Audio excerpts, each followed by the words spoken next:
अगर आपकी कोई कीमत लगाए और आपके मूल्य, आपके परिवार की जो आस्थाएं हैं वो इतनी मजबूत हैं, तो आपको कोई खरीद नहीं सकता ना। आपको 5 करोड़ रुपया देकर के आपसे कहेगा नहीं कि अपने बाप को गाली दो, आप देंगी। लेकिन अगर आपके आस्थाएं, मूल्य, परंपराएं और सरोकार कमजोर होंगे तो कोई भी खरीद लेगा आपको। हिंदू बिकता है सबसे पहले, इसलिए दिल्ली में 1 महीने का बिजली का बिल 2 रुपए किलो चावल मिलने से हमने सत्ता में बिठा दिया।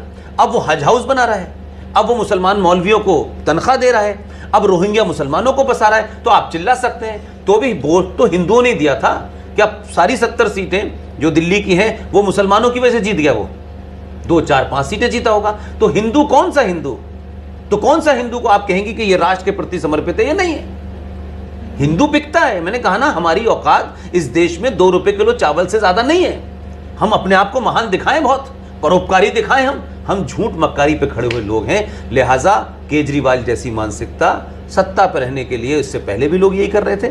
इसीलिए इस देश में माइनॉरिटी कमीशन बना, इसीलिए इस देश में वक्फ प्रॉपर्टी एक्ट बना, इसीलिए इस देश में स्ट्रक्चर कमीशन बना, इसीलिए इस देश में एजुकेशन बोर्ड ऑफ मुस्लिम बना, इसीलिए इस देश के संविधान में धारा 14 का उल्लंघन करके धारा 25 से 30 दी गई। वो दलालों की कमी नहीं है।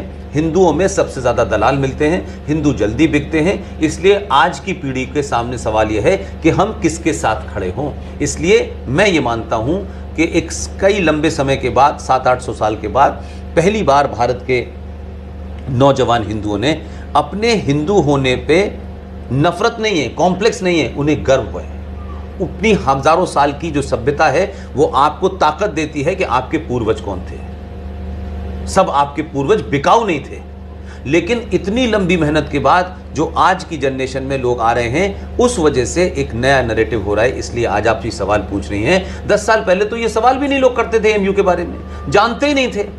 लोकल मीडिया को पीआरओ डिपार्टमेंट से 4 विज्ञापन मिल जाते हैं। वो इरफान हबीब के इंटरव्यू छापते हैं कि होली के रंग का मतलब क्या है और पिचकारी का मतलब क्या है।